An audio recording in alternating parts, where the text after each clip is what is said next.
Praise the Lord. Let somebody shout hallelujah. The Lord is good. I want to thank God for another Sunday in His presence. The first Sunday in the month of June, the month of divine visitation. I want us to pray. Father, in Jesus' name, Almighty Redeemer, we appreciate you for a day like this. We thank you, Lord, for your protection, for your guidance. Thank you, Lord, for this wonderful month. We say hallelujah be thy name in the name of Jesus. That we pray. In any way we have sinned against you, we pray that you forgive us and have mercy on us in Jesus' name. Even as we go into your presence this morning, we ask, Lord, for unction to function in the name of Jesus. We pray for your servant, our daddy want to use for us, that you grant him grace in the name of Jesus. Thank you, blessed Redeemer. In Jesus' name we have prayed. Amen. Please, I want you to share the link. I want you to invite another person to join me for the program. As you do so, the Lord will bless you in Jesus' name. Shalom. Praise the Lord. Praise the living Jesus. It's another moment in the presence of the Lord. Let's begin to worship the Lord. The I am that I am. The omnipotent. The Lord that made it possible for you and I to be among the living soul today. Èní tó jẹ́ ọjọ́ àkọ́kọ́ nínú èní tó jẹ́ Sunday àkọ́kọ́ nínú oṣù yìí. Ẹ jẹ́ ká máa sọ ohun tó dára sí Ọlọ́run. Pé Olúwa ó ṣé. Despite what is going on around the world, I'm still alive. Lord, I'm very grateful. Ẹ jẹ́ ká máa jọ̀wọ́ wa sí ọba àwọn ọba. Olúwa àwọn olúwa. Ọba tó ní gbogbo ipá àti agbára ní ìkáwọ́. Ẹ jẹ́ ká máa sọ ohun tó dára sí. Ẹ ká wá orin kan tó ṣe pàtàkì sí wa tá a nífẹ̀ẹ́ láti máa kọ. Ẹ jẹ́ ká máa kọ, ká máa fi yin Ọlọ́run lógo. Ẹ ká máa yin Ọlọ́run lógo. For in Jesus' name we worship. Bàbá a gbé ọ̀gá. Bàbá o a ṣe ọ́ lógo. Bàbá Bàbá a gbé ọ̀gá. Bàbá o a ṣe ọ́ lógo. Bàbá o àwa gbé ọ̀gá. Bàbá o a ṣe ọ́ lógo. Bàbá o Bàbá a gbé ọ̀gá. Bàbá o a ṣe ọ́ lógo. Ẹ ṣé ibi tẹ́ ti bẹ̀rẹ̀. Ẹ ṣé ibi tẹ́ bá dé. A dúpẹ́ o Jésù. Ibi tẹ́ mú wa. Ẹ ṣé bàbá. Ẹ ṣé ibi tẹ́ ti bẹ̀rẹ̀ o. Ibi tẹ́ bá dé. Olúwa dúpẹ́ o. Ẹ o Jésù. Ibi tẹ́ mú wa lọ. Ẹ ṣé ibi tẹ́ ti bẹ̀rẹ̀. Ẹ ṣé níbi tẹ́ bá dé. A dúpẹ́ o Jésù. Ibi tẹ́ mú. Ẹ ṣé bàbá o. Ẹ ṣé ibi tẹ́ ti bẹ̀rẹ̀. Àtúnfọ́nrán tí ó bá. Ẹ ṣé ibi tẹ́ bá dé. Bàbá ọ̀run.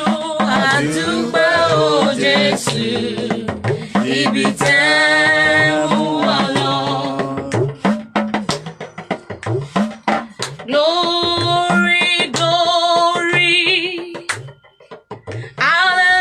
Hallelujah. Glory, glory. Praise the Lord. Glory, glory. Hallelujah. Glory, glory.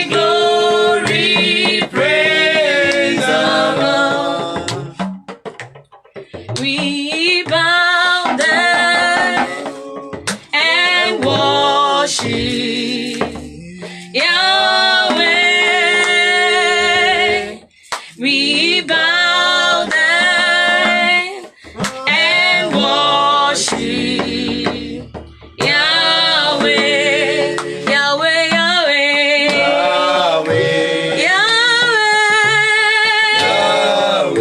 Yahweh, Yahweh. We bow down and worship Yahweh, Yahweh,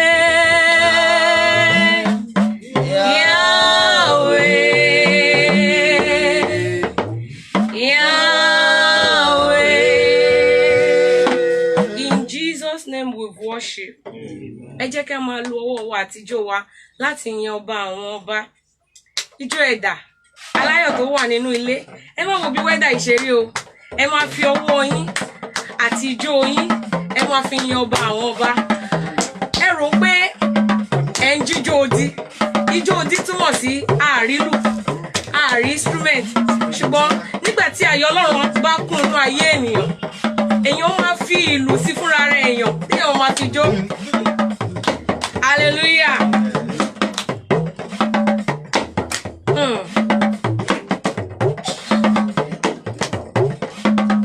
Glory, glory, hallelujah. Glory, glory, praise the Lord. Glory, glory, hallelujah. Glory, glory, praise the Lord. Hallelujah. Glory, Glory, hallelujah. glory, glory, praise the Lord.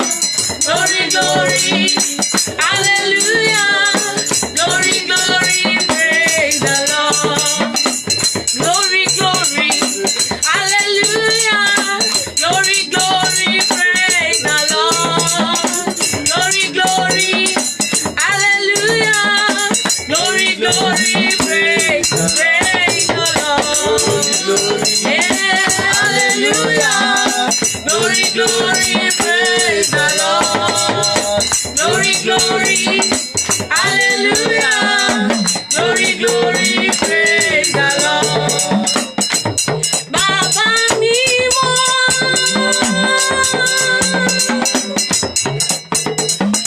Báwo lẹ ṣe tó?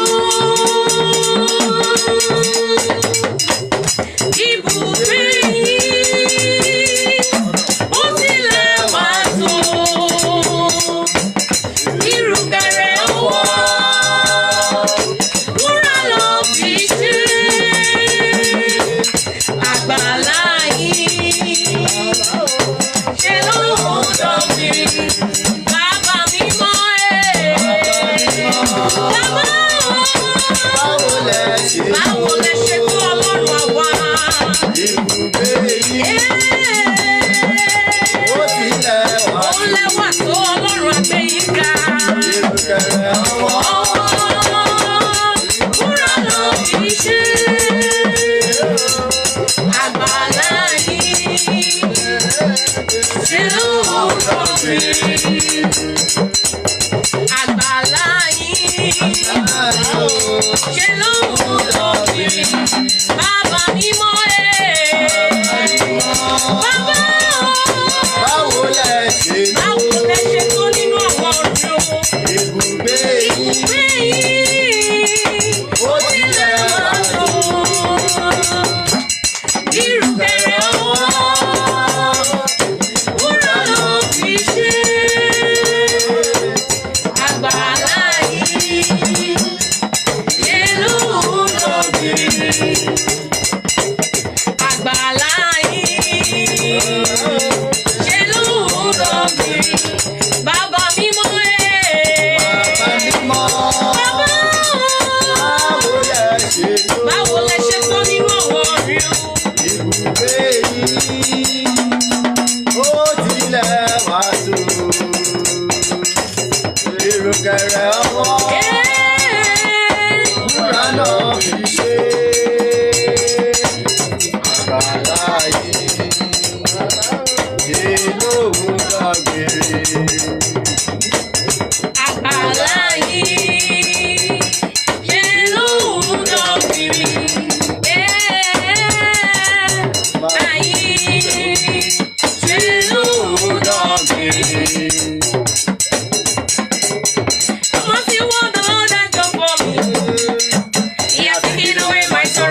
òfin. Aga máa kúrò hallelujah búrú. Aga máa para hallelujah para eh. Because of Jesus every day na shakara dey do. Follow every blessing na you dey receive. God is grace and mercy is always dey follow me. He has given me victory. He has given me victory. He has given me victory. He has given me victory. Hallelujah, hallelujah, hallelujah, hallelujah. Oburu mo melu, Aya, aya, oburu mo melu, aya, aya, oburu mo melu, aya, oburu mo melu. aya, aya.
ṣe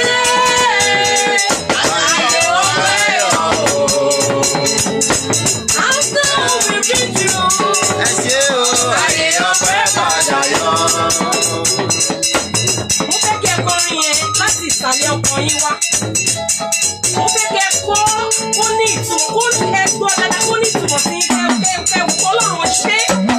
For the fact I'm still alive, ó jẹ́ kí n bá a lọ, ó jẹ́ kí n kọjá lọ, bí ètò tó kọjá lórí àpáta tí kò ní bá. Ẹ ká kọrin yẹn lẹ́ẹ̀kan ṣoṣo sí. Ẹ ṣé. Ayé ọpẹ́ yọ.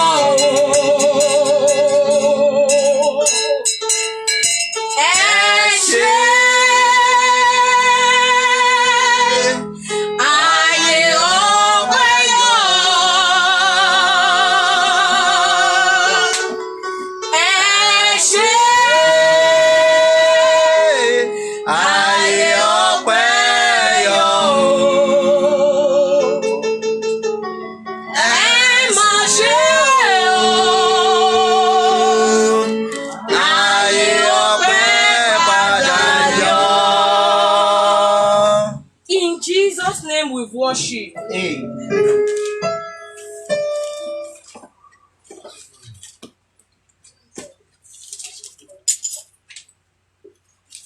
It is time for our hymn book. A máa kọrin nínú ìwé orin 83 ẹ̀jọ àti ẹ̀ta. Èmi ó sọ̀rọ̀ ìyìn ọlá ńlá rẹ̀ tí ó lógo àti ti iṣẹ́ ìyanu rẹ̀ sí ọ olùtùnú ọ̀run fún oore àti agbára rẹ̀. À ń kọ hallelujah, praise the Lord.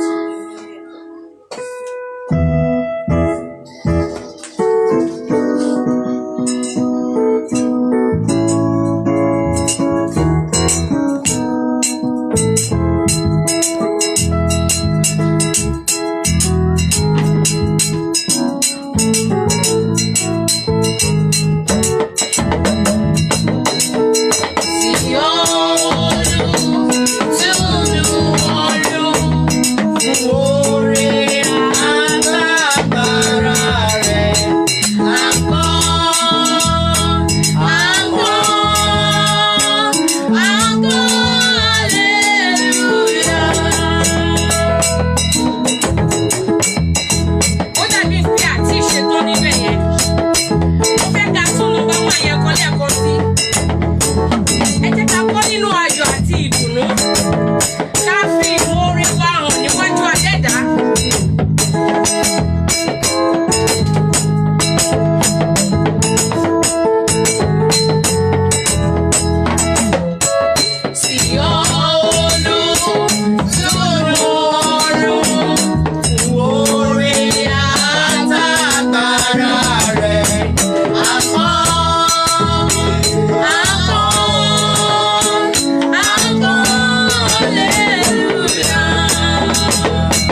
Praise the Lord.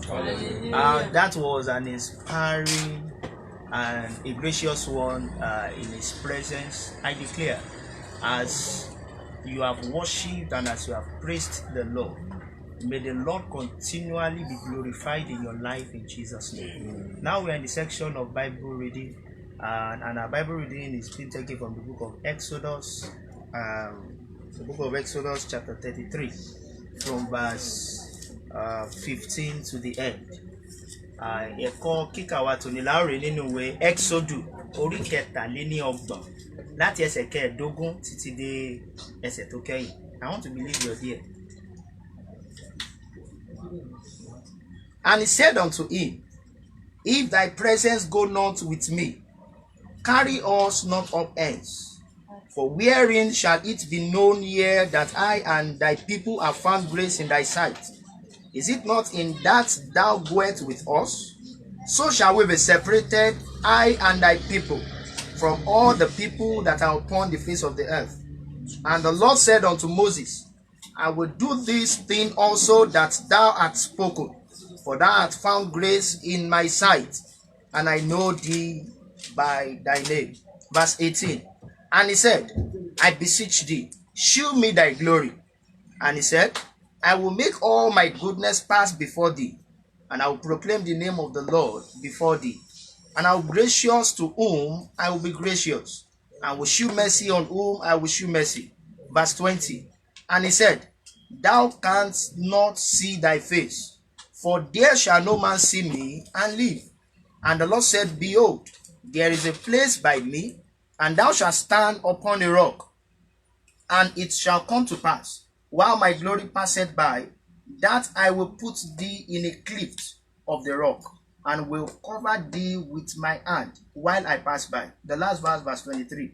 And I will take away my hand, and thou shalt see my bad parts, but my face shall not be seen. Praise the Lord. Amen. Now, before our daddy comes up, I want you to seize this opportunity to render this prayer point. Lord, on the last day, do not allow me to be guilty of your word.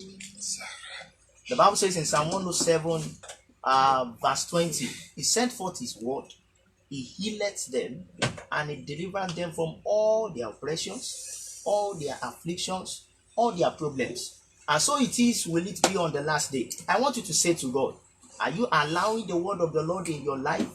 Is the one actually having space in your life? You will say to God in one word, Lord, on the last day. I want you to pray fervently. I want you to take it as if it is a prayer of warfare. But Lord, on the last day, do not allow this word I am hearing on a daily basis, on a weekly basis, on a monthly basis, stand before me or stand against me on that very day. Olúwa, ọ̀rọ̀ rẹ tí mò ń gbọ́ yìí lójoojúmọ́ ní ìgbàkúgbà lọ́sẹ̀ẹ̀sẹ̀ lójoojúmọ́ ní ọdọọdún, Ọlọ́run má jẹ́ ó dúró gẹ́gẹ́ bí àtakò fún mi, má jẹ́ ń jẹ̀bi ọ̀kan nínú rẹ̀. Ẹ jẹ́ á gbàdúrà.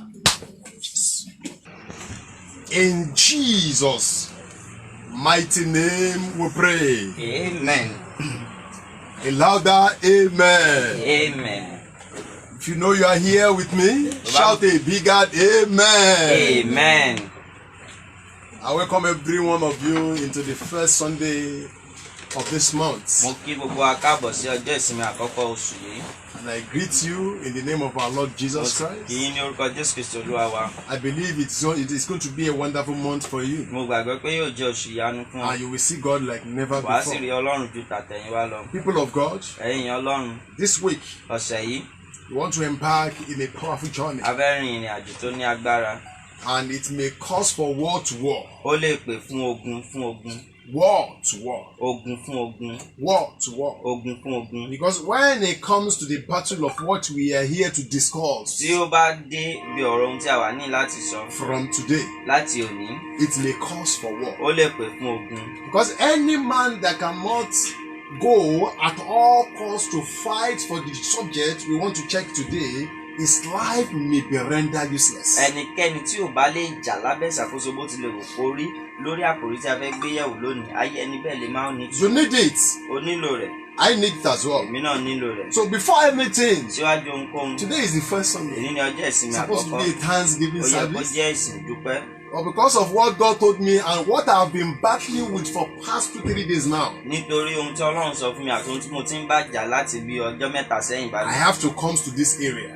mo ní láti wá sí ìhà yìí. So to open our understanding to a battle that is needed to fight at this very right time. Láti ṣí wa níyè sí ogun ta nílò láti jà ní àkókò yìí. So I want you to begin to wave your hands unto the Mo Lord. fẹ́ kí o bẹ̀rẹ̀ sí ní ju ọwọ́ rẹ sí Olúwa. Anywhere you are watching me right Ibikíbi now. tí o bá ti ń wò mí. Anywhere you are watching me right Ibikíbi tí o now. bá ti ń wò mí. Just be waving your hands Ó máa unto the ju ọwọ́ Lord. rẹ sí Olúwa. And as you are waving that Bó hand, ṣe ń ju ọwọ́ yìí, begin to shout o hallelujah. bẹ̀rẹ̀ sí ní kí hallelujah. Begin to shout Bẹ̀rẹ̀ sí hallelujah. ní kí hallelujah. Begin to shout Bẹ̀rẹ̀ hallelujah. sí ní kí hallelujah. For God has prepared himself to bless you Pé today. Ọlọ́run ti pèsè ara ẹ̀ láti bùkún He has lónìí. prepared himself to bless Ó me ti pèsè today. ara ẹ̀ láti bùkún mi He lónìí. has prepared himself to change our Ó level. ti pèsè ara rẹ̀ láti yí He has ipò wa padà. prepared himself to fight our Ó ti battle. pèsè ara rẹ̀ láti ja He ogun has wa. prepared himself to prove himself as a mighty man in Ó ti battle. pèsè ara rẹ̀ láti jà gẹ́gẹ́ He bí has akọni lójú. prepared himself to go before Ó ti you. pèsè ara rẹ̀ láti lọ And he níwájú has rẹ̀. prepared himself to make a room Ó for sì you. ti pèsè ara rẹ̀ láti lànà. He has prepared himself to locate you in an unusual way. Pèsè ara rẹ̀ láti bá a For pàdé this lọ́nà reason, tí ó shout wọ́pọ̀. Fún hallelujah. èrèdí yẹ kí hallelujah. Shout hallelujah. Anywhere you are, Ibikíbi tí ẹ bá wà, begin to shout that ẹ bẹ̀rẹ̀ sí hallelujah. ní kí hallelujah. Shout it in a different Ẹ ké way. ní ọ̀nà tó yàtọ̀. Shout it in a common Ẹ ké way. ní ọ̀nà tí ó Let your wọ́pọ̀. spirit shout Ẹ jẹ́ kí hallelujah. ẹ̀mí yín kí hallelujah. Let your body shout Ẹ jẹ́ kí ara hallelujah. yín kí hallelujah. Let your soul shout Ẹ jẹ́ kí ọkàn yín hallelujah. kí hallelujah. Let everything live out in you. Jẹ́ kí ohunkóhun tó wà nínú Shout rẹ̀. Ẹ kàn hallelujah. kí hallelujah. Celebrate Jesus. Hallelujah. Celebrate Jesus. Hallelujah. Celebrate Jesus. Hallelujah. For who he Fún ẹni is. tí ó jẹ́. For what he's here to Ohun do. tó wà ní láti For what he ṣe. has been doing. Ohun tó ti ń ṣe. Even for what he's doing right Àti now. ohun tó ń ṣe And what lọ́wọ́lọ́wọ́. he's about to do. Àti ohun tó fẹ́ Shout ṣe. this hallelujah. Hallelujah. Celebrate the King of Kings. Hallelujah. Celebrate the I am that I am. Hallelujah. Celebrate the everlasting King. Thank him. Thank him. Thank him. Ẹ dúpẹ́ lọ́wọ́ rẹ̀. Bless his holy Ẹ name. fi ògo mórúkọ mímọ́ Bless rẹ̀. his holy Ẹ fi name. ògo mórúkọ mímọ́ Bless his rẹ̀. holy Ẹ fi name. ògo mórúkọ mímọ́ Bless rẹ̀. his holy Ẹ fi name. ògo mórúkọ mímọ́ rẹ̀. Bless his holy Ẹ fi ògo name. mórúkọ mímọ́ rẹ̀. Oh, we magnify the name of the Lord. Blessed be the name of Jehovah. Hey, how we magnify the name of the Lord. Blessed be the name of the Lord. Blessed be thy name. Blessed be thy name. Blessed be thy name of Jehovah. Ayer, ayer, Blessed be Blessed be thy name. Blessed be thy name.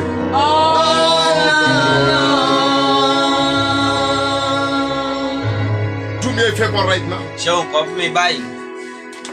I want you to give God 7 different names Mo that fẹ́ you kó know. fún Olúwa ní orúkọ méje tó mọ̀.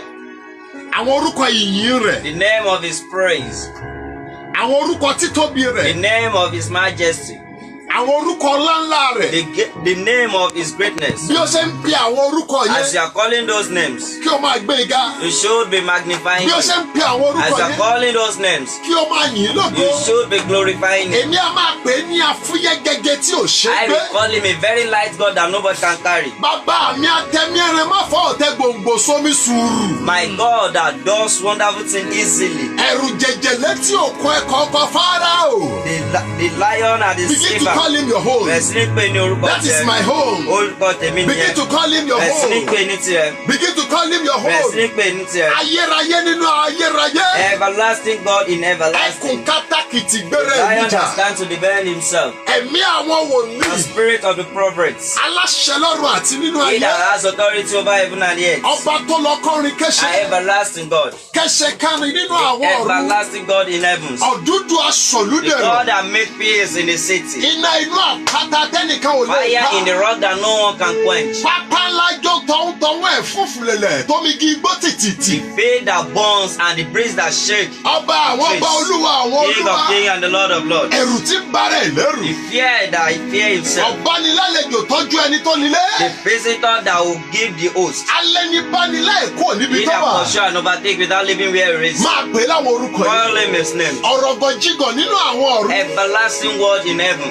Okorabata tí ń lo aláǹgbá kúná. The great stone that grinds lizard Ọba tó lọ kọrin pieces. kẹ́sẹ̀. Everlasting God. Kẹ́sẹ̀ kánrin nínú The àwọn ọ̀run. everlasting God in heaven. Father, we thank you. Bàbá dúpẹ́ lọ́wọ́ yín o. We bless your holy A fi name. ògo mọ orúkọ mímọ́ We yín. say thank you for A helping. pẹ́ ṣe fún ohun gbogbo. We say thank you for your A grace, pẹ́ ṣe fún orí ọ̀fẹ́ for yín. your mercy. Fún àánú We yín. say thank you for everything A you have pẹ́ been ṣe doing in fún our ohun gbogbo life. tí ẹ ti ń ṣe We nínú say ayé wa. thank you for you never A forsake pẹ́ ṣe us. nítorí pé òní kọ̀ wá And you will sílẹ̀. not forsake us. Àti ẹ̀ní fi wá We sílẹ̀. say thank you for your A love, pẹ́ ṣe fún ìfẹ́ for yín. your care, Fún ìtọ́jú yín. and everything you have been doing Àti in ohun our gbogbo tí ẹ life. ti ń ṣe nínú ayé Forever wa. and never, oh Lord. Títí ayérayé Olúwa. All glory will be to your Gbogbo holy ló jẹ́ name. fún orúkọ mímọ́ Thank yín. him, worship Ẹ him. ṣeun. Thank him, worship Ẹ him. dúpẹ́ lọ́wọ́ rẹ̀ yín. Thank him, worship Ẹ him. dúpẹ́ lọ́wọ́ rẹ̀ yín. Thank him, worship Ẹ him. dúpẹ́ lọ́wọ́ rẹ̀ yín. Thank him, worship Ẹ him. dúpẹ́ lọ́wọ́ rẹ̀ yín. Thank him, worship Ẹ him. dúpẹ́ lọ́wọ́ rẹ̀ yín. Thank him, Ẹ worship him. dúpẹ́ lọ́wọ́ rẹ̀ yín. Gbogbo ohun tó dá mọ́ mi pátá. Everything created with Tá a fi him. ń pè mí ní That ènìyàn. been called a man. Gbogbo rẹ̀ ń sọ wípé o ṣe é. Every of it is saying thank Irun you. orí mi ń sọ wípé o My ṣe ear é. is saying thank you. Irun orí mi ń sọ My wípé o ṣe ear is é. saying thank you. Ọkàn mi ń sọ wípé o My ṣe heart é. is saying thank you. Gbogbo ayé mi pátá. All my life. Ó sọ wípé o ṣe Say é. thank you. Jésù o ṣe o. Jesus will thank you. Onílé ọlá o ṣe o. God of honor thank Alágbàlá you. ìmọ́lẹ̀ o He that ṣe o. has the yard of life Ó ní thank orúkọ you. àpèrire o He ṣe that o. called the name that brings blessing Bàbá thank mi you. àtọlọ́run My mi. Father and my God. Ọ̀rọ̀ tí ò ṣe é padà, ọ̀rọ̀ tí ò ṣe é yípo. The word that cannot change and cannot. Àtúntútọ́ àmọ̀mọ̀ tán. Àwa tá a rí ìrí tá a pè God pè that we tán. cannot interpret it or Àfọ̀fọ̀tọ́ cannot ohun tí ń see gbénú what. àwọn We cannot ọ̀run. speak it up. Àgbọ̀ǹgbọ́tọ̀ elétí ọ̀rọ̀. The God that we cannot hear Thank of. you, Jesus. Ẹ ṣeun Jésù. Bless his holy Ẹ name. fi ògo fún orúkọ mímọ́ Bless his rẹ̀. holy name. Ẹ fi ògo fún orúkọ I am mímọ́. worshiping him in my home Mo ń pattern. jọ́sìn fún ní ọ̀nà tèmi. Worship him in your home pattern too. Jọ́sìn fún ní ọ̀nà tìrẹ bá Worship him in your home pattern Jọ́sìn fún ní too. ọ̀nà tìrẹ bá Worship him in your home pattern Jọ́sìn too. fún ní ọ̀nà tìrẹ Oh, bá Daddy, thank you. Bàbá ẹ ṣé o. Daddy, thank you. Bàbá ẹ ṣé o. Daddy, thank Bàbá ẹ you. ṣé o. Daddy, thank you. Bàbá ẹ ṣé o. Ìwàláàyè wa. I existed. Ipa wa àti Our agbára. power and our might. Àṣẹ tó gbé wa ló tó fi ń The pè wá ní authority ènìyàn. that hold us that Májẹ̀mú tí ò lè yẹ tí ò lè bàjẹ́. Covenant that cannot fail and Thank you, cannot Jesus. falter. Ilẹ̀kùn agbára tí ò ṣe é tì. Jesus, thank you. Glory to your name. Ògo ni fún orúkọ yín. Glory to your name. Ògo ni fún orúkọ yín. Glory to your name. Ògo ni fún orúkọ yín. Glory to your name. Ògo ni fún orúkọ yín. Glory to your name. Ògo ni fún orúkọ yín. Glory to your name. Ògo ni fún orúkọ yín. Glory to your name. Ògo ni fún orúkọ yín.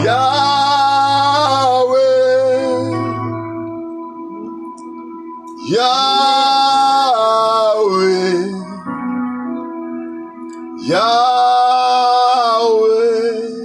We bow down. We bow down. Hey. I worship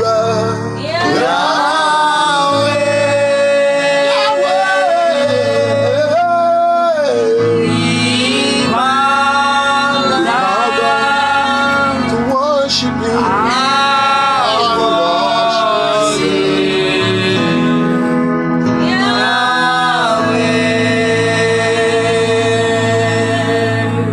Thank you, Jesus. Títí ayé ẹ̀yin la ó máa gbéga. Títí ayé ẹ̀yin la ó máa fi ìyìn wa fún.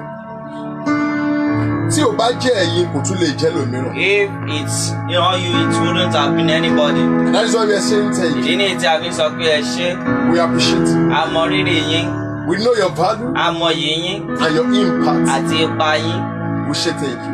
A wí pé ẹ ṣé o. Glory to your name, O Ògo Lord. ni fún orúkọ mímọ́ yín Olúwa. Thank you, Ẹ Jesus. ṣeun Jésù. In Jesus' mighty name we pray.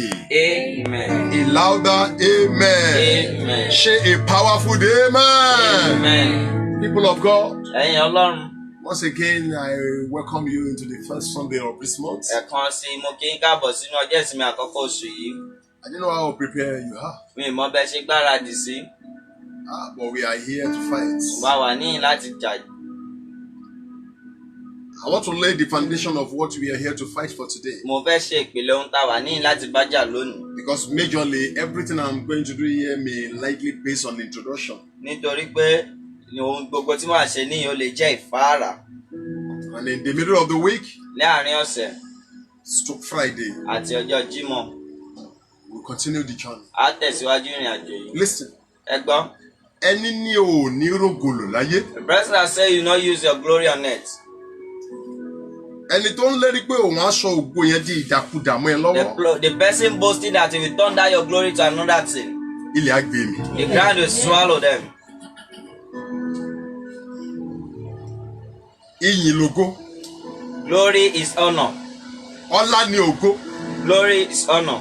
Agbára ni bákan náà. And it's power as well. Bó bá dẹ̀ ti sọnù ó tán. And if you have lost it, that's all. Bí ẹnikẹ́ni bá níwà gbógorù bíi háràhárà ṣùgbọ́n ògo náà ò ní fọhùn. If there's anybody that say you carry your glory like an eagle but it will not speak, Ilẹ̀ á gbèrú ẹni the bẹ́ẹ̀ mi ground will lẹ́yìn. swallow such. So prepare yourself Ẹ gbáradì to fight. láti jàjàngbara Because we may need to fight. nítorí pa lè nílò ìjà. We may need to A lè fight. nílò láti jà. So make sure you prepare yourself. Rí dájú pé o gbáradì.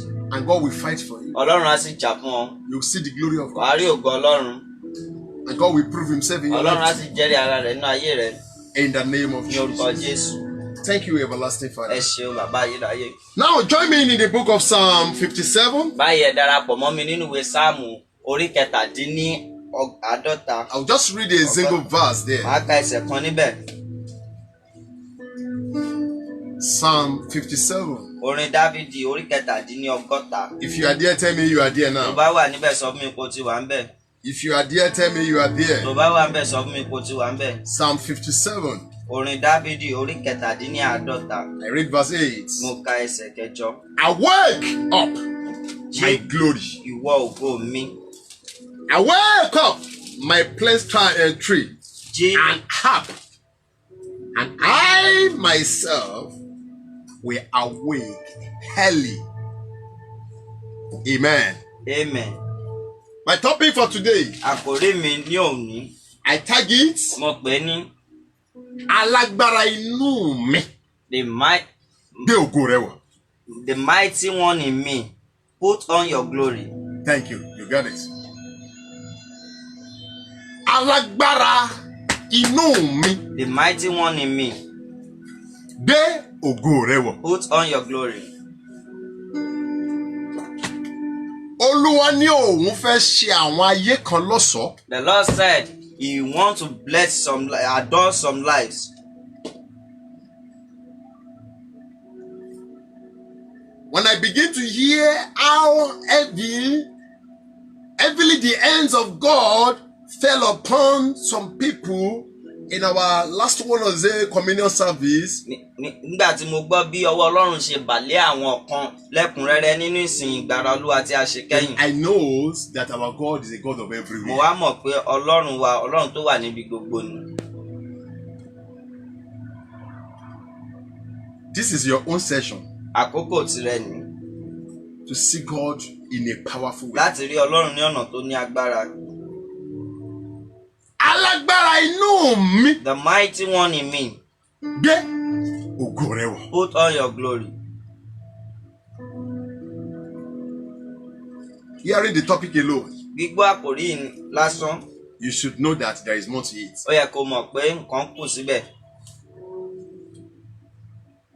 We may fight, A lè jà, we may claim, a lè gbà, we may cancel, a lè fagilé and be restored kí a sì dá padà. as well. Bákan náà, But just prepare to see God. ṣùgbọ́n pèsè láti rí Olúwa. Not to see a man. Kò ń ṣe láti rí ènìyàn. Ló bá jẹ́ nípa ti ènìyàn, If it is for man, kò sí nǹkan kan tá a lè ṣe. not the way can do nothing. But nípa Olúwa, But with God, ohun gbogbo ni ṣíṣe. all things are possible. Before we really go far, Kí n tó lọ jìnnà, what is glory? kí ni ògo? That is where we need to start from. Ibi tá a nílò láti bẹ̀rẹ̀ ni. What is glory? Kí ni ògo?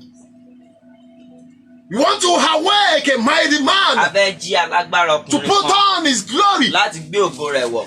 But before we go to this man, Ṣùgbọ́n kí a tó lọ sọ́dọ̀ before arákùnrin, we even mention this kí a man, tiẹ̀ tó dárúkọ arákùnrin, before we even tamper with this kí a tiẹ̀ man, tó dọ́dọ̀ arákùnrin yìí rárá, what is that very glory? kí ni ògo yìí gangan? What did you understand about glory? Kí ni òye ẹyẹ nípa ògo? Most of you are hearing Omologo, Omologo, Ọ̀pọ̀lọpọ̀ yín ní Omologo. glorious child, glorious Most of you child. are saying I have a special glory. Ọ̀pọ̀lọpọ̀ ilẹ̀ ni mo ní ògo But pàtàkì. you're not walking in glory, hitting in glory, dwelling in glory, speaking like a glorious one. Gẹ́gẹ́ bí ológo But èyí. you are claiming that you have glory. Bẹ́ẹ̀ ń pè mọ́ra pé Did you ológo really ni. know what it means to have a glory? Ṣé o mọ ìtumọ̀ ohun tí à ń pè ní kéèyàn ní ògo? Do you know what glory itself is?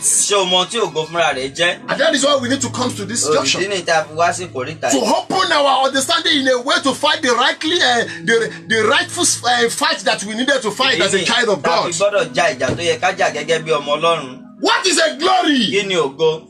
Let me put it in this way. Ẹyẹ ń sọ báyìí. Glory Ògo is a living being. òun ni èèyàn àyè.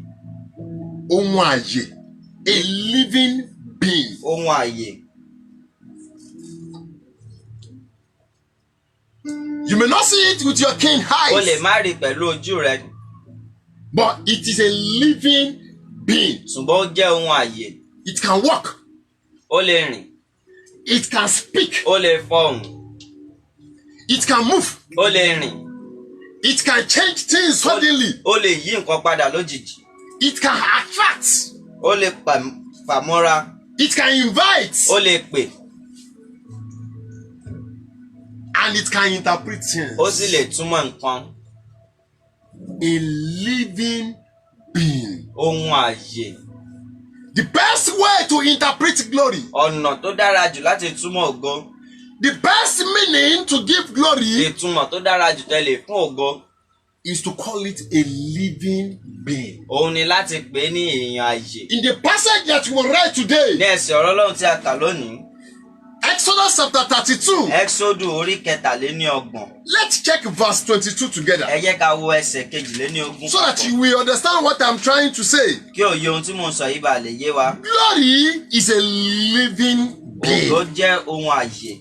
Living being. Ohun àyè. Verse 22. Ẹsẹ̀ 22. And it shall come to Yóò sì pass ṣe while my glory passeth by. nígbà tí ògo mi bá ń ré kọjá. Passeth Tó by. bá ń ré kọjá. My glory. Ògo mi. When it's passing. Nígbà tí ó bá ń kọjá. God was the one speaking here. Ọlọ́run ló ń sọ̀rọ̀ níyìn. Nígbà tí ògo mi bá ń ré kọjá. That when my glory is passing by. Meaning that glory is a living thing. Ó túmọ̀ sí pé ògo jẹ́ ohun àyè. Something that can move. Ohun tó lè rìn.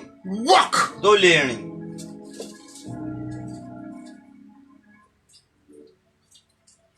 When glory is speaking, Nígbà tí ògo bá ń fọhùn. you will not be the one to be saying I have glory. Ìwọ kọ́ ni wàá máa sọ pé mo ní ògo mọ́. But people will be the one saying that. Ìwọ àwọn èèyàn ni ó máa sọ bẹ́ẹ̀.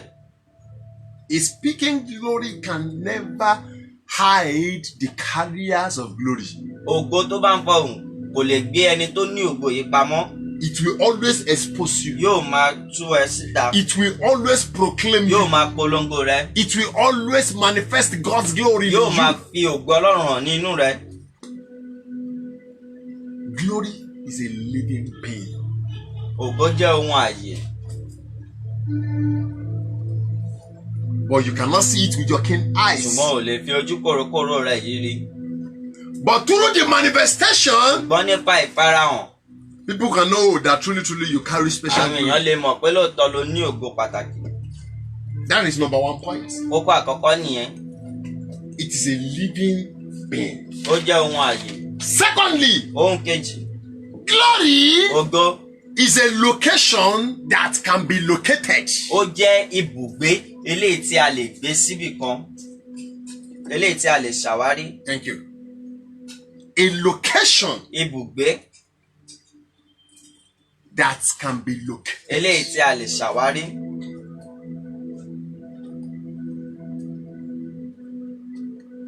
Many Many people are fighting, running here and scattered in the world today. ọ̀pọ̀lọpọ̀ àwọn èèyàn ni wọ́n ń sáré káàkiri ni wọ́n ń jà nínú ayé lónìí. And majorly what people are fighting for is what they call glory. ohun tí àwọn èèyàn yìí sì ń jà fún ni ohun tí à ń pè ní ògo. What they are looking for is what we call glory. ohun tí wọ́n ń wá kiri ni ògo. Because they know nítorí pé wọ́n the mọ̀ most important thing that must speak in the life of every mankind is what we call glory. ó pé ohun tó ṣe pàtàkì jù tó gbọ́dọ̀ fọhùn nínú ayé gbogbo ọmọ Ọlọ́run ni ògo. Once your life stops speaking, nígbà tí ayé rẹ bá dẹ́kun àti máa fọhùn, working, tó bá dẹ́kun àti máa rìn, living, tó dẹ́kun àti wà láàyè, then your life stop progressing. ayé rẹ ti dẹ́kun àti máa tẹ̀síwájú. Glory. ògo It is a location ó jẹ́ ibùgbé that can be located. eléyìí tí a lè ṣàwárí. Colossians chapter 1. Kólósì orí kìíní.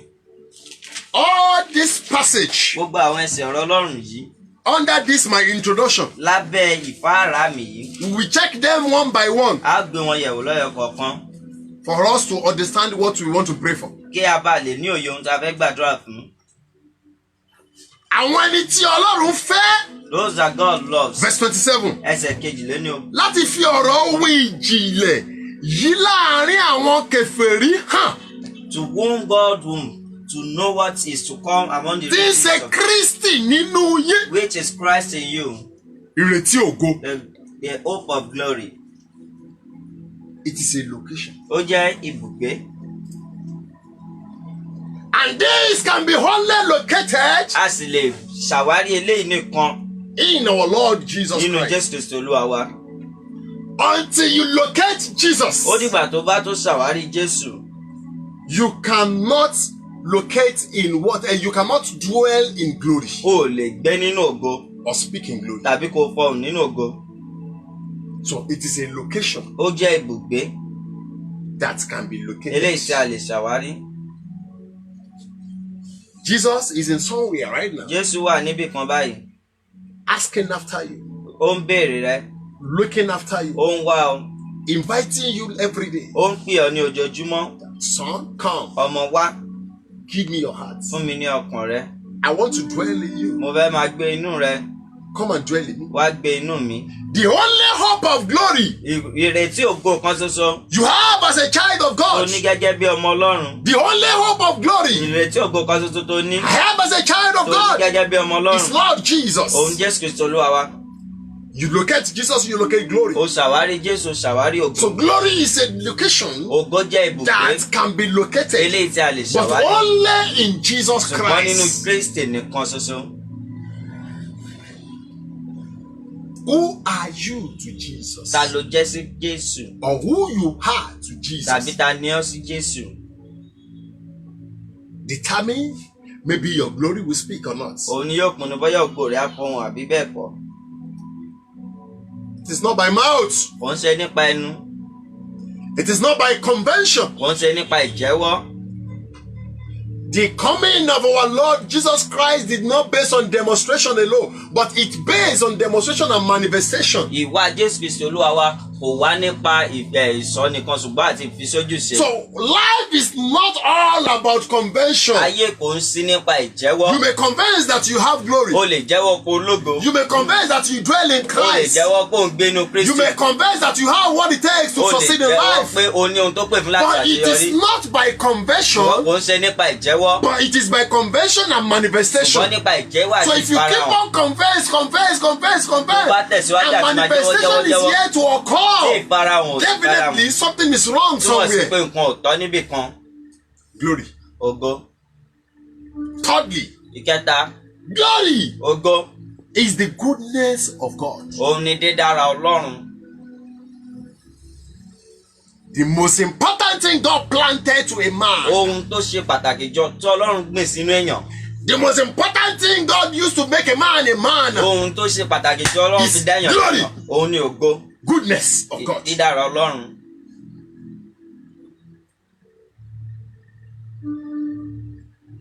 Verse 19. Ẹsẹ̀ kọkàndínlógún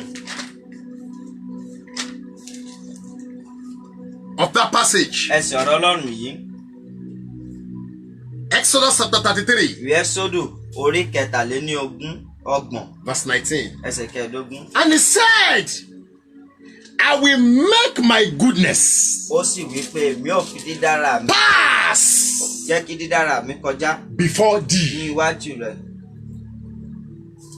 When Moses was asking for the glory of God, Nígbà tí Mósè ń béèrè fún ìwàláàyè Ọlọ́run fún ògo Ọlọ́run. the only thing that make your life good, Ohun kan ṣoṣo tó jẹ́ kí ayé rẹ̀ ó dára. the only thing that makes people to see the goodness of God in Ohun kan you, ṣoṣo tó jẹ́ kí àwọn èèyàn rí ògo Ọlọ́run the nínú only rẹ̀. thing that makes people to look for you or run after Tí you, ó ń jẹ́ kí àwọn èèyàn máa wá Glory. àtàkùn sáré tẹ̀lé ọ ní ògo. no glory, no goodness. Kò sí ògo, kò sí dídára. Without glory, tell me what is good about life. Láì sí ògo ẹ̀sùn tó Nothing. dára nípa ayé fún mi. Nothing. Kò sí nǹkan kan. Without glory, Láì sí ògo. tell me what is great about life. Ẹ̀sùn tó tóbi nípa ayé fún mi. Nothing. Kò sí. Without glory, Láì sí ògo. tell me what is shining about Ẹ̀sùn life. tó ń tàn nípa ayé fún mi. Nothing. Kò sí. Without glory, Láì sí ògo. tell me what gives joy about life. Ẹ̀sùn tó ń fúnni láyọ̀ nípa ayé. Nothing. Kò sí. Without glory, Láì sí ògo. tell me what makes a man an important personality in Ẹ̀sùn life. ohun tó jẹ́ kéèyàn jéèyàn pàtàkì nínú ayé. Nothing. Kò sí. So glory is a goodness Ògo jẹ́ dídára of God Ọlọ́run in your life. nínú ayé rẹ̀. The goodness of God in my life. Dídára Ọlọ́run nínú ayé mi. What makes my life good? Ohun tó jẹ́ kí ayé mi dára.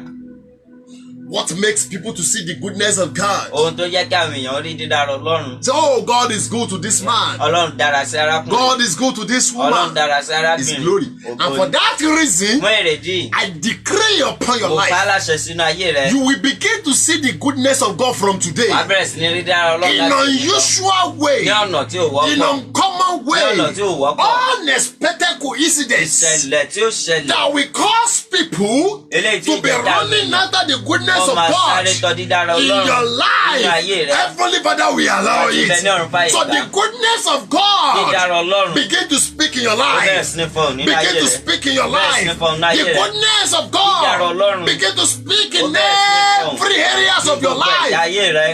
In the name of Ní Jesus. orúkọ Jésù. Glory Ògo. is the goodness Òun ni dídára of God Ọlọ́run in our life. nínú ayé wa. Number 4, Ìkẹrin. glory is an inner virtue Ògo jẹ́ àlùmọ́nì inú or power. tàbí agbára.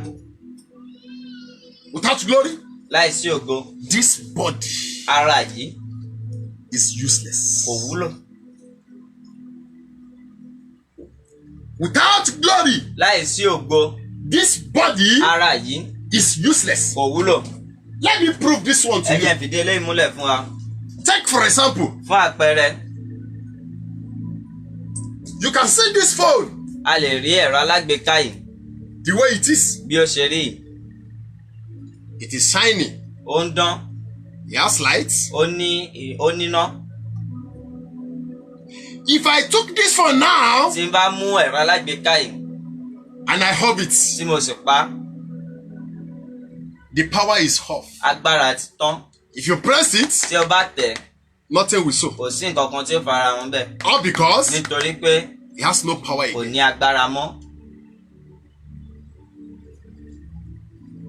This is very good. Eléyìí dára. We have some categories of life A nírú àwọn ayé kan that their life is like tí this. ayé wọn rí báyìí. They have glory, Wọ́n ní ògo, but enemy silence them. ṣùgbọ́n ọ̀tá pa wọ́n lẹ́nu mọ́. The glory is in them, Ògo wà nínú wọn, but enemy puts them into silence. ṣùgbọ́n ọ̀tá ó pa wọ́n lẹ́nu mọ́. That you will have glory, oh, Ìpè wàá ní ògo, but you will not speak. ṣùgbọ́n kò ní fọhùn. This is one category Irúfẹ́ kan ní of life. nínú ayé. So what really happened to this gadget Ohun tó ṣẹlẹ̀ sí ẹ̀rọ alágbèéká yìí, that making it die like eléyìí tó this jẹ́ kó kú báyìí, is because I pressed the power nítorí pé mo tẹ agbára yìí mọ́lẹ̀, and I off it. mo sì pa á. I cannot make use of it like Mi this. ò lè lò ó báyìí. I cannot do anything in this like this. mi ò lè ṣe nǹkan kan bẹ́ẹ̀ báyìí. This gadget has a lot of functions. ẹ̀rọ alágbèéká yìí ní ọ̀pọ̀lọpọ̀ iṣẹ́ tó ń ṣe. Your life have a lot of functions. ayé rẹ ní ọ̀pọ̀lọpọ̀ iṣẹ́ tó ń ṣe. This gadget has a lot of skill. ẹ̀rọ alágbèéká yìí ó ní ọ̀pọ̀lọpọ̀. Your life has a lot of skill. ayé rẹ náà ní ọ̀pọ̀lọpọ̀ ọgbọ́n. This gadget ẹ̀rọ alágbèéká has a lot of application that is very useful. ó ní ọ̀pọ̀lọpọ̀ àwọn ohun tó ń gbé nǹkan ṣe tó wúlò. Your life also has a lot of application. ayé rẹ náà ní ọ̀pọ̀lọpọ̀ àwọn nǹkan tó ń gbé nǹkan ṣe tó wúlò. Oh, you're asking me how? ó ń bi mí pé báwo ni. There are applications in this phone àwọn ohun tó ń gbé nǹkan ṣe kan wà lórí ẹ̀rọ alágbèéká yìí to store some file. láti pa àwọn nǹkan mọ́. There are some applications in this phone. àwọn ohun tó ń gbé nǹkan ṣe kan wà lórí ẹ̀rọ To see alágbèéká what yìí I'm doing right now, Láti people are rí seeing me all over the world. láti rí ohun tí mò ń ṣe. àwọn èèyàn rí mi káàkiri gbogbo àgbáyé All because nítorí pé this thing carry value. ohun yìí ó ní iyì. That is how your life is. bí ayé rẹ ṣe rí nìyẹn, But this is how many people's life is. ṣùgbọ́n bí ayé ọ̀pọ̀lọpọ̀ ṣe rí nì. They are loaded wọ́n kún fọ́nfọ́n but silent. ṣùgbọ́n a pa wọ́n lẹ́nu mọ́. They have power wọ́n ní agbára but inside ṣùgbọ́n inú wọn it did not kò manifest. farahàn. They silent them. wọ́n pa wọ́n lẹ́nu mọ́.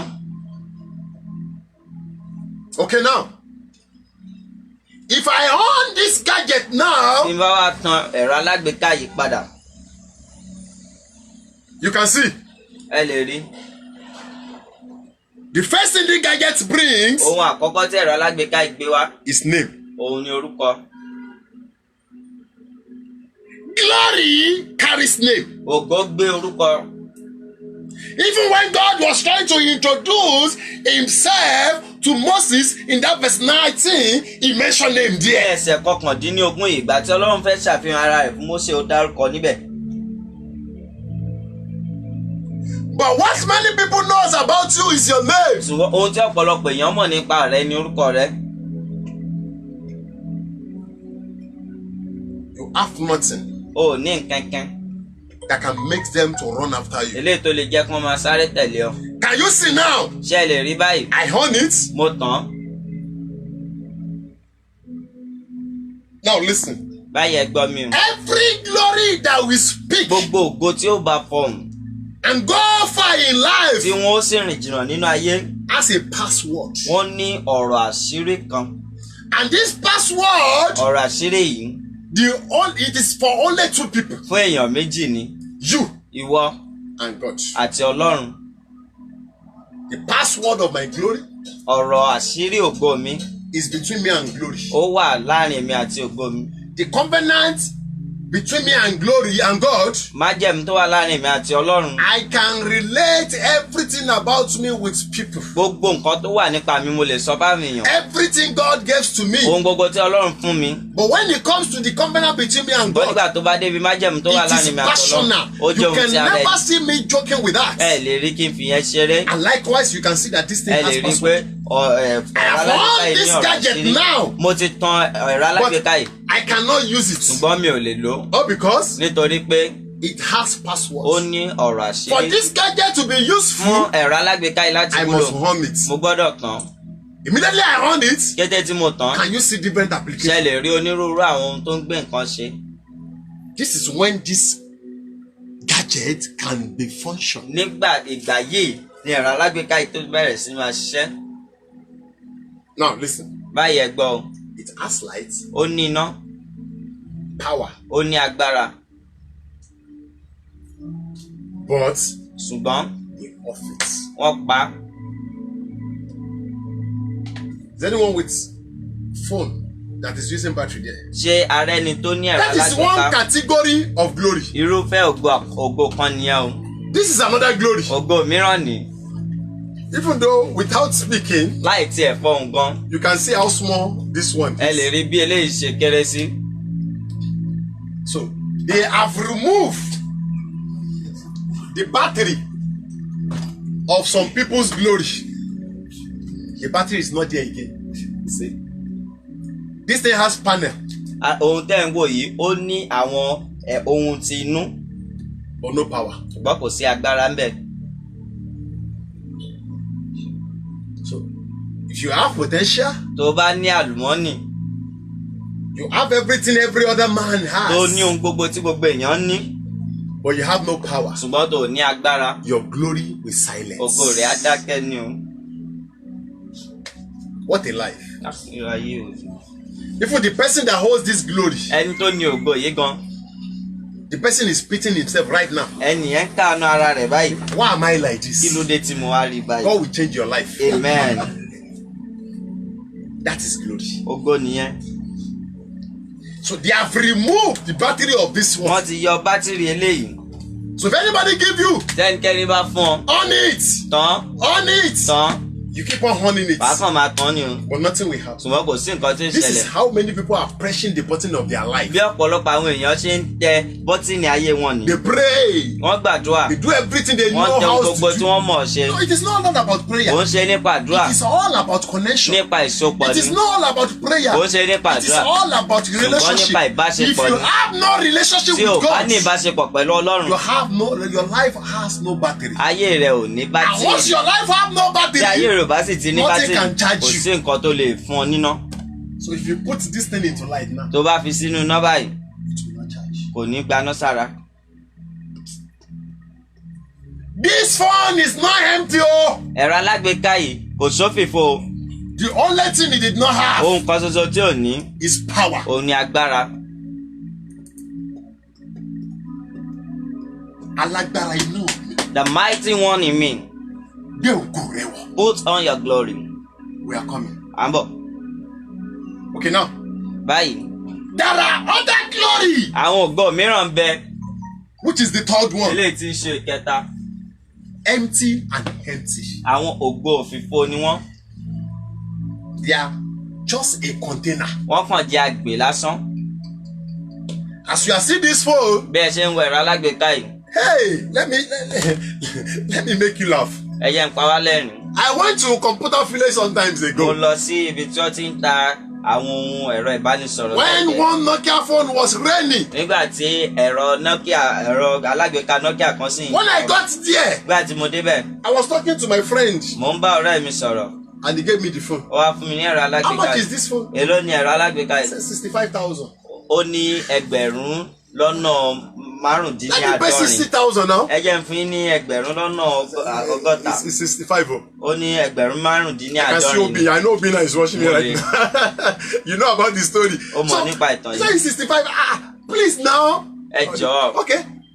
Don't worry, I'm coming. ó dà mò ń bọ̀. So I want to go and check another mo place. fẹ́ lọ wo ibòmíì. If the price is the same, bóyá iye yìí kan bákan náà ni. then I come back màá padà wá. and I saw a guy. wọ́n á rí arákùnrin kan. Brother. wọ́n ní arákùnrin. See this phone. See the phone. ẹ̀rọ alágbèéká. That same phone ẹ̀rọ alágbèéká yìí gangan. that I wanted to buy. eléyìí tí mo fẹ́ rà. And he won it. ó wá Wow. tán. How much? mo lè lò. Pay 20,000. ó ní ẹ mú ẹgbẹ̀rún lọ́nà ogún wá. God, let me pay 10 now. yá jẹ́ ǹsan mẹ́wàá. Can you see that me myself I'm a thief? ṣe lè rí i pé nígbà Let me yẹn pay náà. 10 now.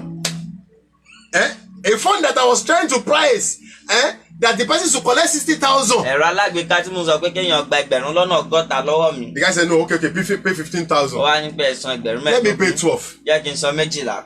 Okay, you know what? I bring money. ó yẹ mo wá. And I gave him the money. mo wá fún ní owó. He held the phone. ó tan ẹ̀rọ alágbèéká I yìí. saw the phone mo rí i in his hand. ní ọwọ́ rẹ̀. And to give me the phone. láti wá fún mi ní ẹ̀rọ So, alágbèéká yìí. take. I don't want ó my ní boss ẹyẹ to see. I don't want my mi ò boss fẹ́ to kí see. ọ̀gá mi rí. And he gave me the phone. ó fún mi ní ẹ̀rọ As I alágbèéká was yìí. going, bí mo ṣe ń lọ I was dancing. mò ń jó lọ. Olúwa ṣé. oh thank you. Ó mú bọ̀bọ́ yìí fún mi. I get hold of this one. Olúwa ṣé. oh thank you. Bóyá ebi ń pa dẹ̀ ni o. maybe it's even hungry. Mo wá tún sọ fún ẹ pé wáyé tó fún lówó kó lọ I was jẹun like, kó why lọ did rẹ̀. you- Nǹkan tó ṣe yìí ò dáa o. Nígbà tí mo dénú mọ́tò, when I enter the bus bí mo ṣe yọ fóònù síta. as I bring out You the know, when phone. you buy a new phone, nígbà tí ẹ bá ra ẹ̀rọ alágbèéká tuntun you will not feel like going home before you open Kò ní it. ṣe So ibi you kẹ́dẹ́ begin to lẹ́kẹ́- operate it inside the car. láti inú ọkọ̀ lẹ́tì máa lò. Immediately I enter the public mo bus. ṣe wọnú ọkọ̀ yìí ọkọ̀ èrò I on the phone. mo tan ẹ̀rọ alágbèéká yìí. The phone did not on. ẹ̀rọ alágbèéká yóò tàn. What happened now? kí wàá ló The ṣẹlẹ̀ phone did báyìí. not on. For me to remove the battery, fún mi láti yọ bátìrì rẹ̀. I discover it is a bar. that they use eba and case of the phone. They pile it together. No panel, no battery. It is eba. Ah! Guess it! I ran down inside the car. Mo sáré sọ̀kalẹ̀ nínú ọkọ̀. Where is this guy? Bó ní arákùnrin wà. I moved from one place to another. Mo lọ láti ibì kan sí From ibòmíì. one place to another. Láti ibì kan sí ibòmíì. I could not find the Mi guy. ò rí. Any wife? The person that is looking for bonus Ó ń wá òfò. is looking for emptiness. Bó ṣe tẹ̀bà fún mi nìyẹn. That's how they sold cassava flakes for me. But you know, at times, Ẹ wò nígbà míì, alágbára lọ́rùn. our God is a mighty one. A ṣe nǹkan tó wù ú. He will just do whatever that pleases Bí him. mo ṣe padà dé ọ̀dọ̀ Obi náà. As I get back to Obinna. Pastor, but why did you do that now? Ṣọ́gbọ̀n kí ló dé tẹ wá ṣe báyẹn? Normally buy your things here. Ẹ máa ra nǹkan yín Those nù. guys are everywhere. Àwọn ọkùnrin yẹn wọ́n wà káàkiri. But I tried to demonstrate my grace. Mo gbìyànjú láti fi oore ọ̀fẹ́ mi sójú iṣẹ́. But God proved himself. Ọlọ́run sì jẹ́rìí ara He rẹ̀. just proved himself. Ó kàn jẹ́rìí ara rẹ̀. That let me prove myself Pé to kàn you. jẹ́ ń jẹ́rìí ara mi. If he did not prove himself because Tí I'm mo bá at fault jẹ́rìí ara already, rẹ̀, torí pé mo jẹ̀bi I'll o. be coming home with Eba. Màá máa bọ̀ á lé tẹ̀lé bá ní. Holy Spirit. Anywhere this guy is, Ẹ̀mí mímọ́ ibikíbi tí arákùnrin bá wà. arrest him. Gbà á mú. And immediately I enter to the other side Ní kété tí mo wọ ẹ̀yà kejì of Computer Village. ní ibi tó ti ń ta I ìlú saw a alágbèéká. guy. Mo rí They are arákùnrin pouring water. tí wọ́n ń da omi. I told you the story then when I got home. They are pouring water on him. Wọ́n ń da omi lé lórí. Mr. Man, where is my money? You are a thief. You are a thief.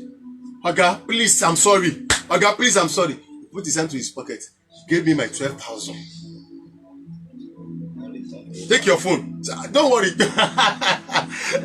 Yẹ̀pà. If God did not prove himself, there's nothing I Bí can do. Ọlọ́run ò bá jẹ́rìí ara rẹ̀, kò sí nǹkan tí ń ṣe. And I collect my money. Mo sì gba ẹ̀mí gbowó mi o. I pray for her. Mo gbàdúrà For him. fún un. Since that day, if I Láti enter to ìgbà náà. Computer Village, you see Nígbà all this wo? Igbo. Oh, pastor. Ọlọ́run á fi ọ́. Amen. Ògo kan nìyẹn. That's one glory. No panel, Kò sí nǹkan kan nínú. no battery. Kò sí bátìrì. Ògo kan nìyẹn. Emptiness. Òfìfo. Ẹ̀mí kan bẹ tí wọ́n máa ń yàn tí ni. There is a spirit that they usually assign against one. Wọ́n pè ní ẹ̀mí ahoro. They call it the spirit of desolation. Ẹ̀mí yẹn lẹ́yìn kọ́kọ́ dí pẹ̀lú nípa ògo lọ́jọ́ That is Wednesday. the first spirit we are going to deal with about Ẹ̀mí asọ́nidòfo. the emptier. Ẹ̀mí tí ò wá áfítà orí ọ̀rọ̀ ọ̀fẹ́ tó gbé dání tó yẹ pé tó bá ti wọnú ayé àfikún bá ìkànlẹ̀. The spirit that is not after your grace, but when they enter your life, they must wreck you. But I'm coming there. Ìbọ̀, But today, I want to Lónìí. give you a very deep introduction about this glory. mo fẹ́ ṣe ìfáàrà tó jinlẹ̀ nípa ògo yìí. Not be picking it one by A one máa mú lọ́yọ̀ kọ̀ọ̀kan. and pray. A sì gbàdúrà. So, ògo àkọ́kọ́, The first glory òun ni ògo tó ní bátìrì, is the glory that has battery, tó ní panel, that has panel, tó tún jẹ́ special. and is special as well. But kò lè dá ṣiṣẹ́. But it cannot work alone. O gbọ́dọ̀ máa hàn mẹ́. You must be owning it, O dẹ̀ gbọ́dọ̀ máa charge. and you must be charging it. We check everything. A ó wo gbogbo ẹ̀. Ògo kejì, Sec- òun ni ògo tó ní panel. Second glory is Ṣé kí n glory. fún ọ ní àpẹẹrẹ ògo tó ní panel tí ò ní bátìrì? Should I give you an example of glory that has no panel? Àwọn ògo tó ní bátìrì tí ò tó ní panel tí ò ní bátìrì. Glory that has panel without battery. Òun ni àwọn ayé tó mọ̀ pé nǹkan kan ń gbénú àwọn ṣùgbọ́n tí wọn ò mọ̀nà àti rí lọ. They are the set of people that knows that there's something in them, but they don't know the way to activate it. Your skill, Ọgbọ́n inú rẹ̀, your potential àlùmọ́nì rẹ̀, is nothing kò jẹ́ nǹkan kan. until power locates Ó your dìgbà destiny. tí agbára bá tó ṣàwárí àìmí rẹ̀. Gbọ́, mímọ̀ ṣe kọ́ ló láyé o. It is not how you know how to do it.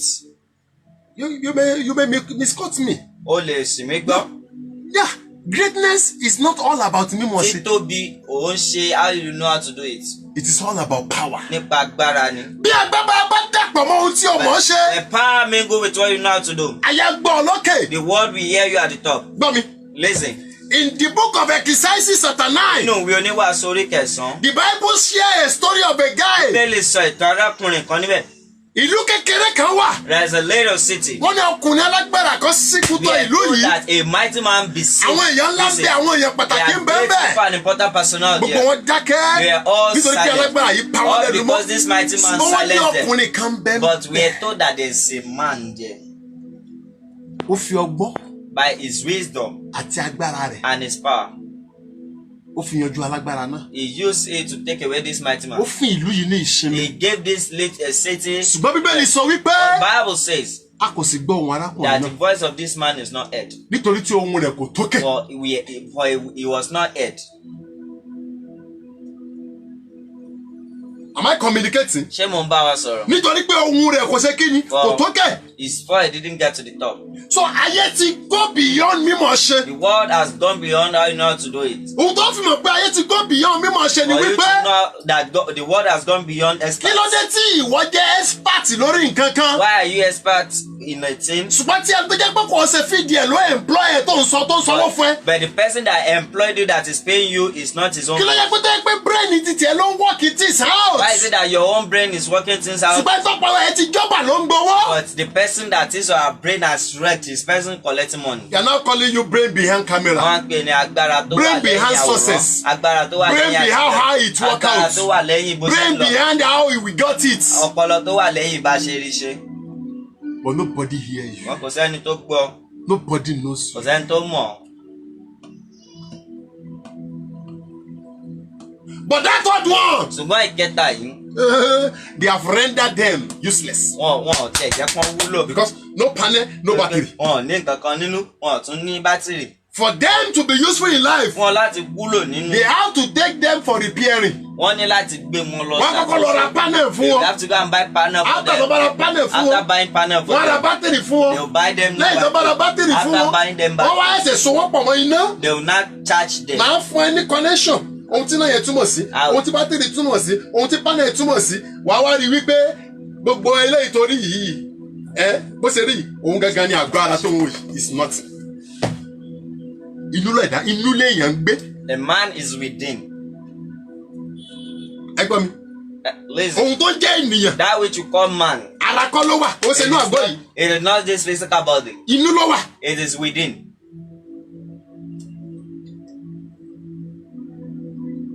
So glory is an inner virtue or power. Ògo jẹ́ àlùmọ́nì tinú tàbí agbára. It can run your success. Ó lè mú àṣeyọrí It rẹ can wá. run your breakthrough. Ó lè mú It àlàjá rẹ can wá. run your Ó lè elevation. mú ìgbéga rẹ It wá. can run everything Ó lè about you. ó lè tán kún nípa rẹ. That is glory. Ògo nìyẹn.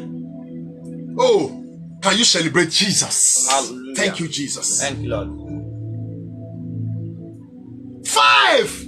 Ìkarùn-ún, Glory ògo. is the brightness of heavenly bodies. Òun ni títàn àwòrán ọ̀run. Many people see different pictures of Jesus today, Ọ̀pọ̀lọpọ̀ àwọn èèyàn ni wọ́n rí àwòrán Kristi káàkiri lónìí.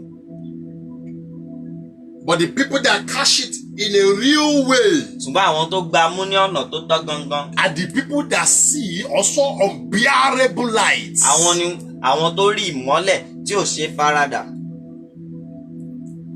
Heavenly glories. Ògo àwọn ọ̀run. Glory is the brightness Ògo ni títàn of heavenly image àwọn àwòrán ọ̀run or body. tàbí ara. In that book of Acts of Apostles chapter 22, Nínú ìwé sí àwọn apostolic orí kejìléníogún yìí, you can check chapter 9 as ẹ well. wo orí kẹsàn-án bákan náà. From verse 11, Láti ẹsẹ̀ kọkànlá, Paul apostle Paul apostoli was talking to us. ó bá wa sọ̀rọ̀ níbẹ̀. When he saw the glory of God, Nígbà tó rí ògo Ọlọ́run, that the brightness of the light is unbearable for him. títàn ìmọ́lẹ̀ yóò ṣe é pamọ́ra. Remember, he was going to Damascus. Ẹ rántí pé ó ń lọ sí Damascus ni. You can read that chapter 22 from verse 2 to 11, Ẹ lè ka ẹsẹ̀ kejìléníogún yìí láti ẹsẹ̀ kejì títí dé ìkọkànlá. or verse 7 to 11, Tàbí ẹsẹ̀ keje títí dé to have a ìkọkànlá better understanding. láti ní òye tó gbòòrò. He was going to Damascus, Ó ń lọ sí Damascus. and the glory of God appeared. Ògo Ọlọ́run wá farahàn.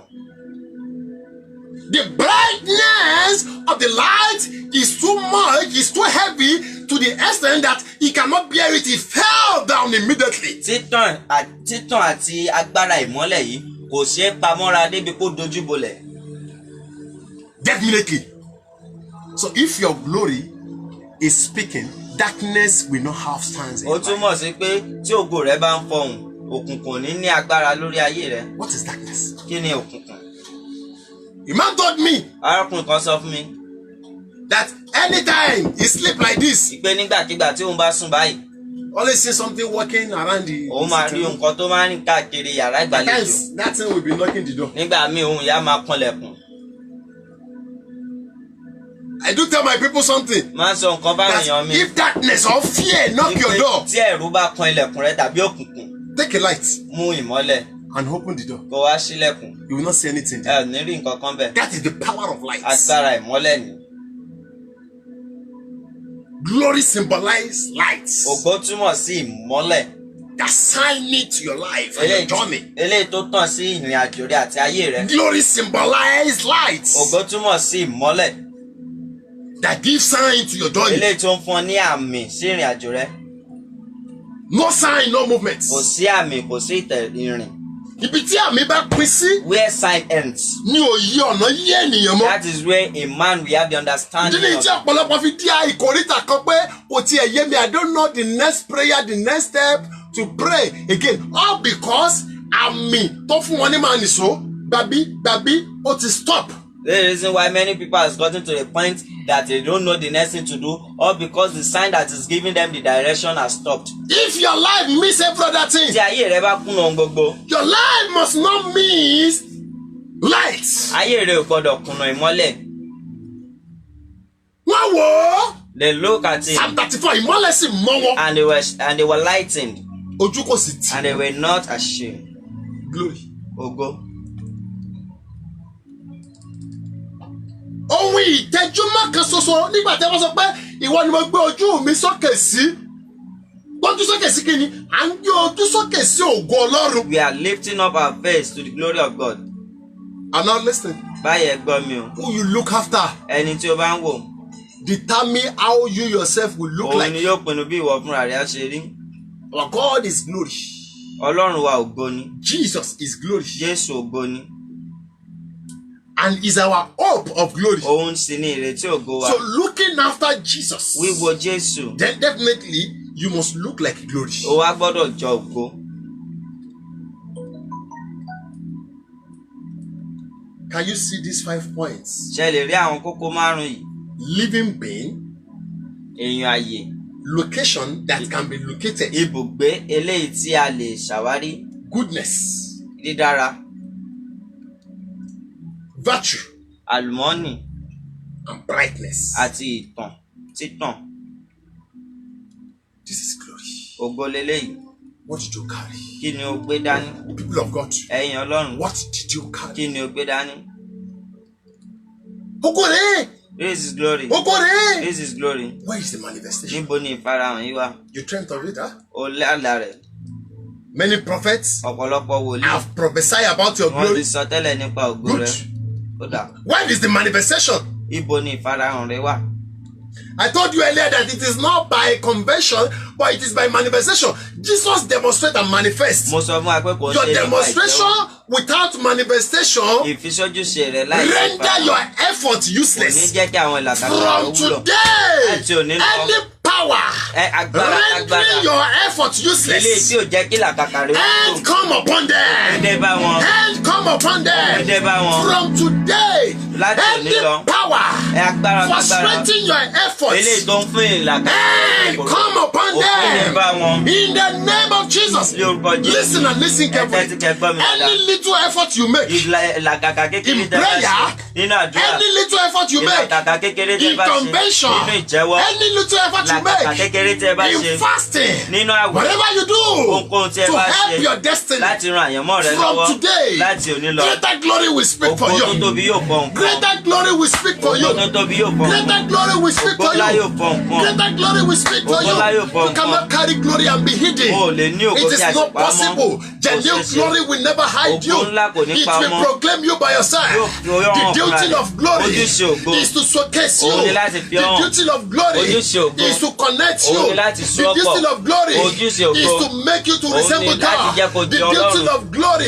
Ojúṣe is ògo. to pray to speak about Òun who ni you are láti serving. sọ̀rọ̀ nípa The ohun tí ò duty ń of sìn. glory Ojúṣe is ògo. to make your life restoration. Òun ni láti The jẹ́ kí ayé duty rẹ̀ of máa tán. glory is to give you a new Ojúṣe name. ògo ni láti fún ọ ní orúkọ tuntun. Then why? Kí wàá ló dé?